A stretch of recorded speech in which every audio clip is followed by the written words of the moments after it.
welcome back to the Haps. We have a full studio today, Steve. I know, it's great to see everybody. So, this is the first time I think I've sat down and done a podcast about FFA. Yeah, me too.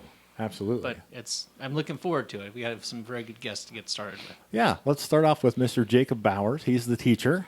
Hi, I'm Jacob Bowers. I've been teaching at Pella for about 9 years now, and we have a chapter of about 42 kids. And Madeline Schroeder.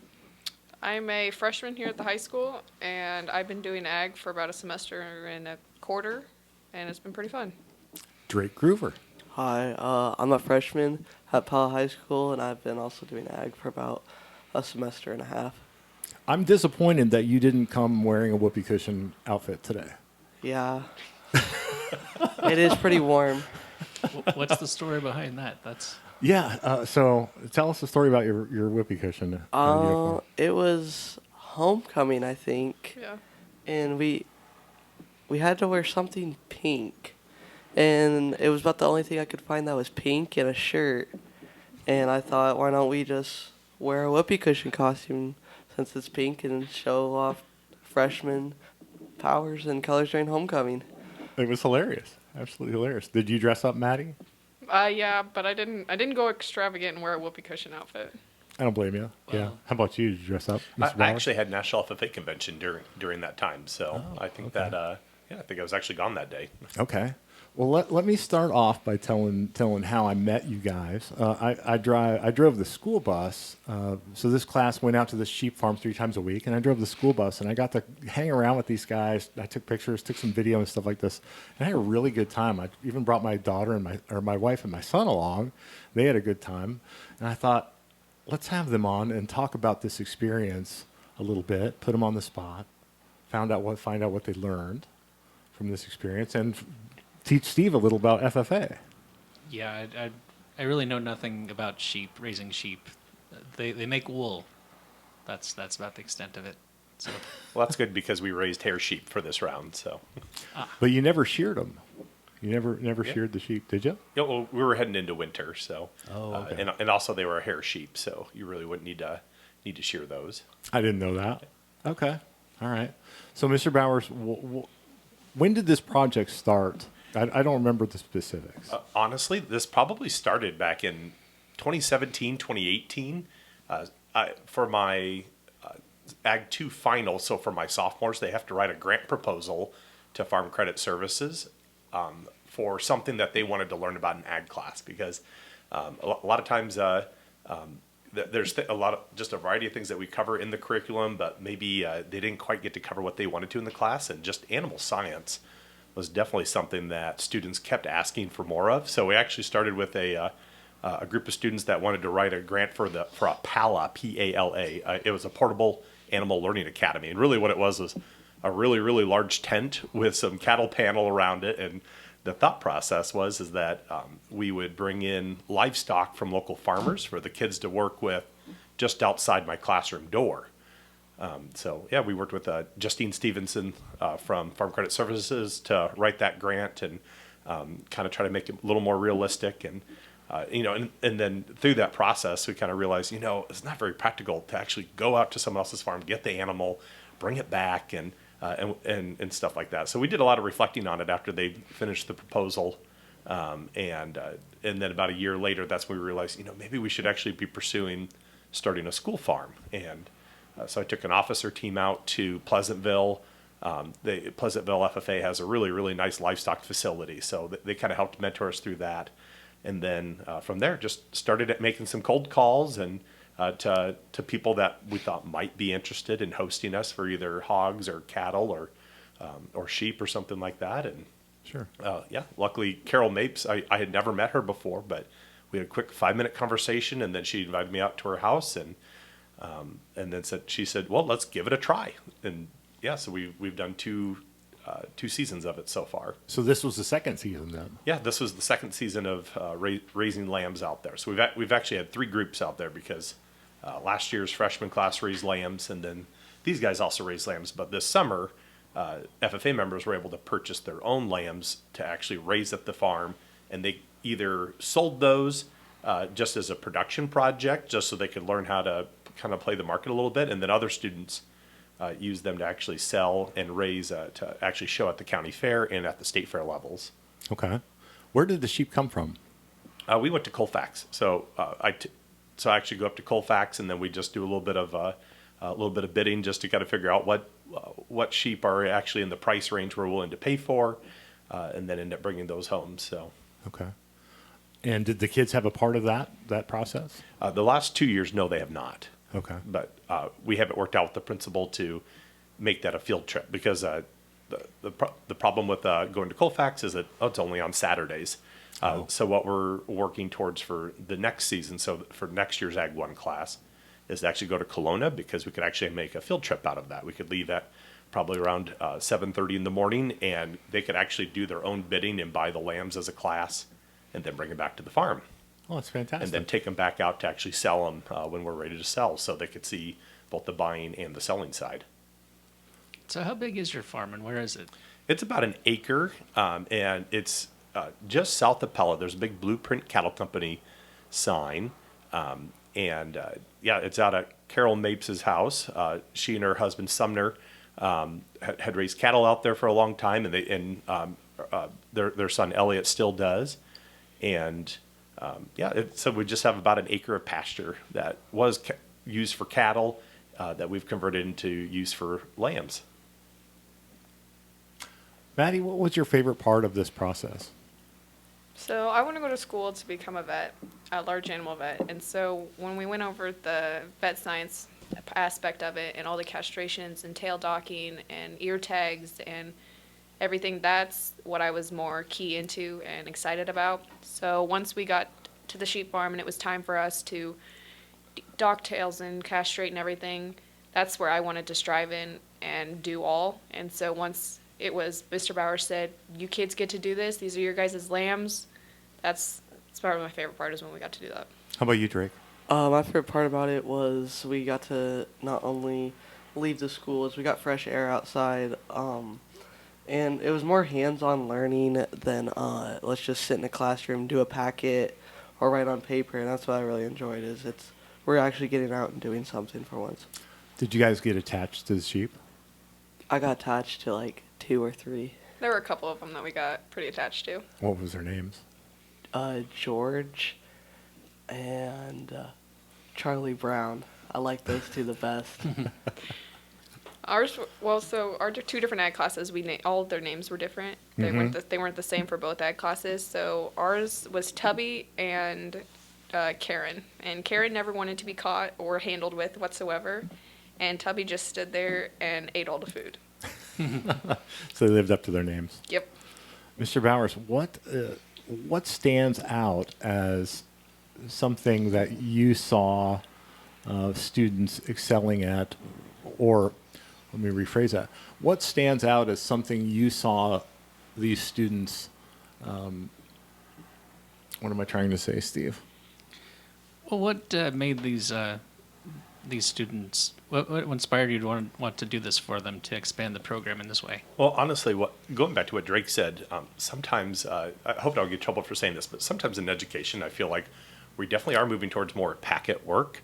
I know there's some agricultural curriculum out there that is really, really good. And when I first started teaching it, honestly, it's how I survived as a teacher. But I started realizing that the kids are wanting more than to learn out of a packet. And there's some good hands-on learning experiences. Just because you learned how to do something doesn't mean you actually have the hands-on experience and coordination to actually do those things. So, for instance, how do you actually catch a lamb?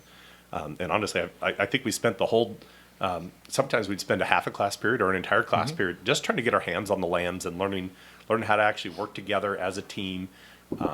And it develops a whole new level of communication skills that the students have to learn and actually utilize. So learning how to actually spread out and talk to each other about the placement of everybody while we actually capture the lambs each time.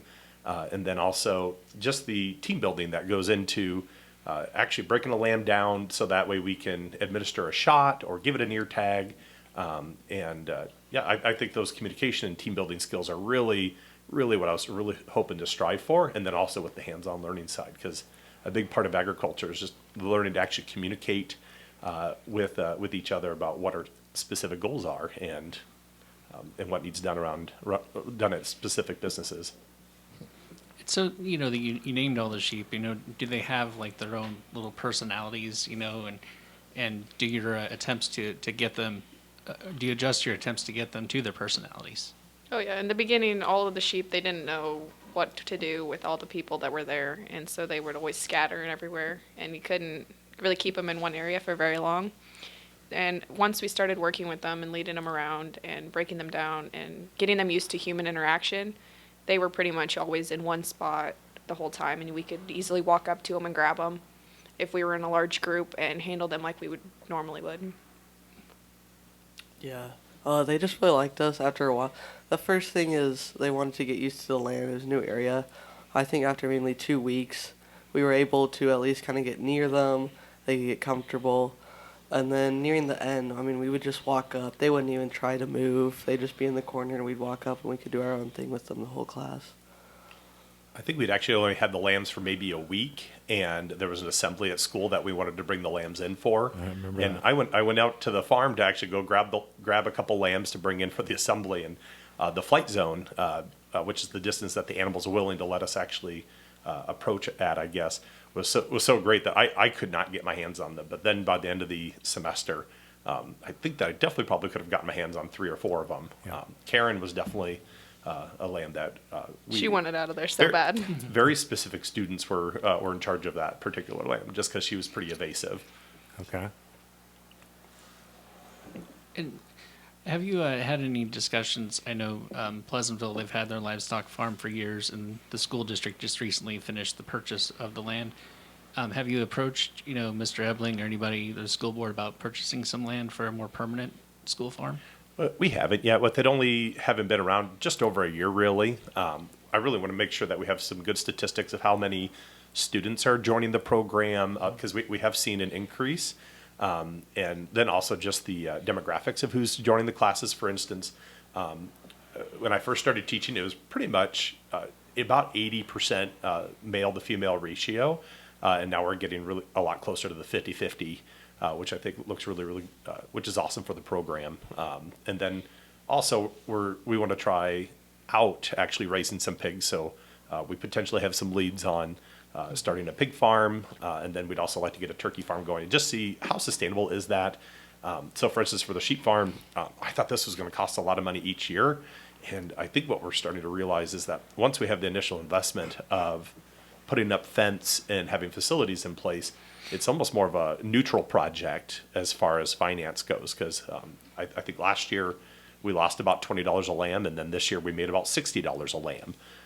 So I think that there's as far as a long-term class project, I think that we're getting some good data to potentially present to the school board at some point in time. Does the school cover that cost, or is that money you have to raise some way else? Yeah, so all that money was raised through a couple of different ways.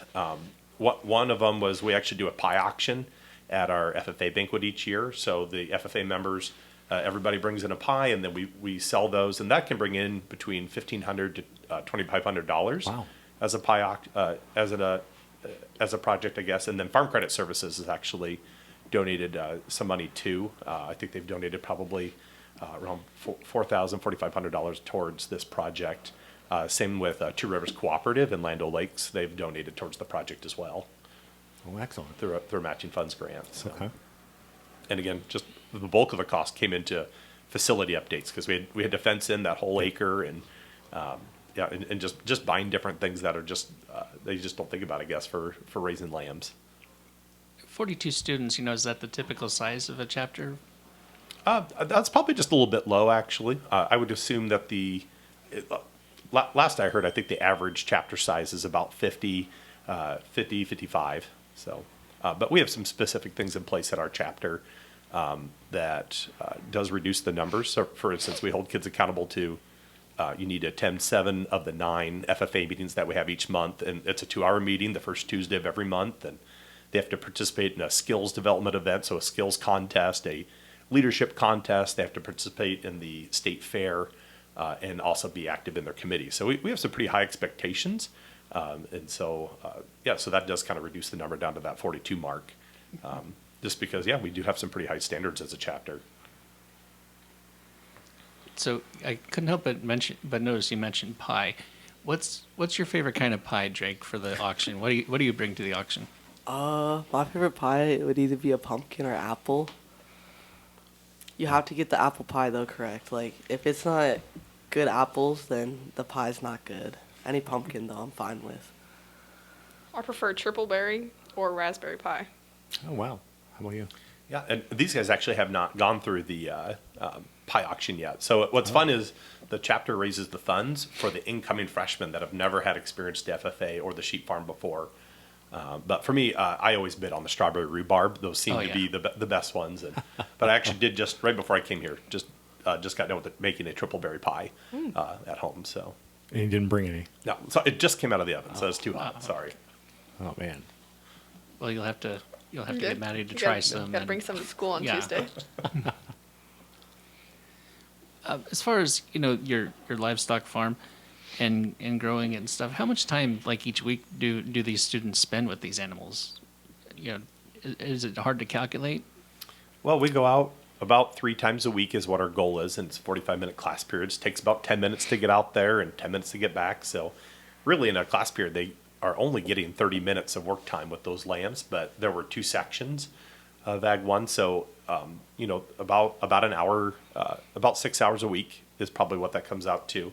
However, students are in charge of going out to the farm on their own or with their parents outside of school time to actually go feed the lambs. So they have the personal responsibility of going out there and actually weighing out the feed and making sure that they're fed, make sure that there's water out there, make sure that once it got cold enough out, making sure that the water wasn't frozen. We had to So- break ice a few times. Yeah, so some kids, they might spend maybe 5-10 minutes out there feeding the lambs. If it's October or early November, it doesn't take terribly long. But then other students, I just talked to Carol Mapes, the landowner. She talks about she'll look out the window and there'll be a kid out there for an hour just trying to get their hands on a lamb and just trying to teach them different, trying to lead them around the pasture and just really expanding on their skills that they're learning in class and getting to know those lambs a little bit better. And so you guys raised these lambs. You purchased them and you sold them. That's what Monty tells me. So what was that whole overall experience like for you? Is this a first for you? Oh, it was for sure a fun experience. I think what also made it good was I also had multiple friends and we had multiple classmates that I could get along with. And I think it wasn't just only the sheep. I think it gave us fun memories. And one thing I really liked was actually when Monty would be out there and I noticed he'd take photos and then I'd go see later the good photos. I just really enjoyed all that stuff. Yeah, I think the sheep farm was a really good hands-on activity that we got away from school, and it was a good opportunity for students who live in town and have had only a city life get to experience what a part of the farming agricultural type of business would be with hands-on learning in the vet science type and the hands-on learning of the physical farm animal being there with them. I would say the majority of students have not grown up around livestock, and this is their first experience just learning how to handle them, which is a big competency for the course. Just how do you handle the animal? How do you restrain them in a safe way that does not harm the animal, so that we can perform specific tasks on them. So, but yeah, the majority, it really is their first time interacting with livestock. They maybe have seen them or gone to a petting zoo before, but again, yeah, it's just a first time, realistic experience for them. What would you say to future potential FFA kids about joining? Why should they join? Why should they join this, and why should they be a part of it? I'd say for sure join, because not only is it a good experience, it's full of opportunities. There's just lots of not only livestock there's lots of field trips for people, lots of more just outside of class. You learn about new careers, you learn about new things, and it's just a fun program in general. There's a lot of public speaking, and before I joined FFA, I was real scared of talking to a bunch of people and what they might think. But now that we've done a bunch of public speaking, both in class and outside of class, I could go up to anybody into a crowd and I might be a little bit nervous at first, but you just learn so many new skills when joining that you use everyday life. I think one thing that's great is, they have this experience of working on the farm, getting those hands-on skills. They have realistic experience in the field of agriculture. And next week, I have a group of students that are going to be going to a contest. We call it Sub-District Leadership Contest is what that is. But students will actually be demonstrating their ability to hold a formal debate. So they'll actually make formal motions and then vote on items of business. But really, some great things that come from that is the communication side that they learn at the sheep farm. How do you actually debate on what's the right way to do something, what's the wrong way to do it, why are you in favor? And so they actually have that coming up here at Albia this next Thursday. And then hopefully we'll be advancing to the district level. Fingers crossed. Hope so. Excellent. Have either of you ever eaten sheep? Yeah. Yeah. Lamb? Yeah? Lamb's pretty good. Lamb's pretty good? Yeah. You like it, Drake? Oh yeah. Yeah. A doused in barbecue sauce is good. It's not in my normal diet, but I do enjoy the a gyro from the Windmill Cafe or George's every once in a while. So Okay. See, that's where it'd be hard for me to be a farmer. I'd get too attached to the animal. I mean, I love eating meat, but I don't really want to get to know it before it lands on my plate, you know? So how do you deal with that? It's just part of farm life. You raise them when they're young, and then it's just a part of letting go. It happens. Things are going to die on the farm, and sometimes when it dies, it's in your freezer and you're eating it later. I just understand it's gonna be part of life. It's gonna happen. It is sad, but you will have to move on, and it's just part of life. a recurring lesson that we talk about a lot in class is just we have to be good stewards of these sheep and these products that we're producing. It is our job to make sure that the lambs are well taken care of, that they're well fed, and that they have all of their basic needs met, and that they live a comfortable life. And honestly, the research shows that a comfortable animal that has all of its needs being met is a really, really good producing animal. So you actually make more money off that as well. And again, just going back to even going to slaughter, just right up until they actually slaughter, it's being taken care of and it's being done in the most humane way possible while still providing a quality food supply for people. Okay, yeah, because like you were talking about naming the lambs, I just, oh well, is this Karen or is this Charlie Brown? I don't know if I can handle that. It's like, no, just Charlie give it to Brown me is on the plate. Charlie Brown is tasty. Wow. Yeah. Well, just the way that we did sell them, we took them over to Kelowna and sold them. So somebody else bought them, and they'll probably finish them out till they hit market weight, and actually end up using them for meat consumption then. So the students are not actually getting in this specific process. They're not actually getting that meat back from the land that they produced. Now, I know at one point you wanted to maybe have the students be part of that process of butchering them. Is that maybe something in the future? Yeah, that's something that we're hoping to do this semester. Really, once we thought about doing it, we really came down to, hey, there's a week left in the semester, and we have to get semester finals in, and honestly, we weren't prepared to actually butcher a lamb, but I do have permission to, as long as I'm working with the local meat markets or in local butcher, to actually teach the kids about just the different meat cuts and actually take them through that process. I think one of my favorite memories was when you handed them Post-it notes and you said, "Put these Post-it notes on the meat cuts." And so it was a windy day. It was cold. It was miserable. These kids are putting Post-it notes on the sheep, and none of them were staying on. But that's funny. Yeah, it definitely was great watching the kids put those Post-it notes on, and then they also had to identify, was there a good cut of meat there too? So they actually had to feel the rump and, hey, have we put on? Did we just put on fat, or did we put on actual muscling onto these animals? So that way we're actually producing something that people are going to want to eat. And so it was kind of fun watching them squeeze the different parts of the lambs just to see has that actually grown in a way that is going to be desirable. And then putting that Post-it note on, and then chasing them in the wind again once they fell off. So it was a pretty windy day that day. What's one thing that you guys will never forget about this experience?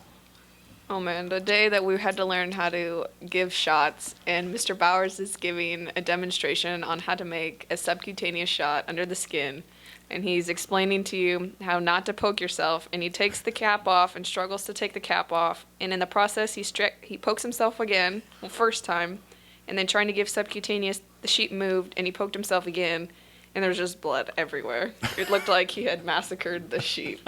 And to be fair, it was not the sheep's blood. It was No, it mine. was Mr. Bowers' I don't blood. know what happened to my middle finger, but it apparently it hit You a vein or found a something. vein. Yeah.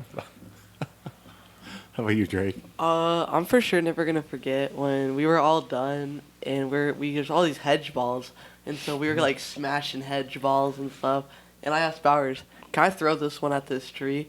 And he's like, "Yeah." And I toss it, and the tree just like caught it. It just got stuck right between two little trees. I was so disappointed. That tree showed you. Yeah. We did play hedge ball, dodgeball, and chucked it. And that was the one time we got to throw it at Mr. Bowers, was at the sheep farm. Yeah, we have a firm rule in my classroom that there is no throwing. There's No. too many dangerous things that could happen. So, but Yeah. Mr. Bowers doesn't care what you do as long as you don't cuss or throw. Or say black jelly bean. What's the story with Jack Black Jelly Bean? Drake referred to another student as I don't know why he called her that, but It was the end of the day. Okay. We were gonna go blow stuff up later that day. I was ready to go do that. I think she was So just wearing a like- black sweatshirt, and so Black it was- sweatshirt, black pants. So. Okay. Kids say the darndest things just Yes. out of nowhere for no reason. Sometimes. That's why I had him in here, yeah. I knew he would say something that made people laugh. So If I could share, my favorite experience is just really watching these kids on the farm. I love being able to just, hey, here's your task for the day, and then I get to step back and just watch them. They have to again just capture those sheep, and they're smiling and they're laughing, and you don't see that working out of a packet. So it's just then just that those team building skills really go so far, and just watching them communicate with each other. It was a good time. I mean, watching them chase those those sheep all over, trying to catch them and everything. It was pretty entertaining at some point. So, yeah. I'm just curious about what were you planning to blow up, and is this something you do often? I think Well- it was through our science class, wasn't it? Well, we were gonna make it a science project, but it wasn't. It's basically me and my friend. We went to his house. I was on a farm. Went to his grandparents. We found anything that was flammable and a mortar, and we stuck it in a jar. It lit it. And ran fast and watched it explode. And so To be kids again. Just so we're clear, that was not part of the ag No. curriculum. That was another teacher's class. that's what I was gonna say. Bowers, you had nothing to do with that. That did is you? correct. Yeah. That is. Well, that's good to know. Absolutely. What else do you have, Steve? Anything? I think I've gotten quite the sheep education today, and I'm thank you guys for giving me that. So yeah, Well, I appreciate you all coming in. Yeah. Yeah, thank you for having It's us. been fun. thank Yeah, you, absolutely. thank you guys.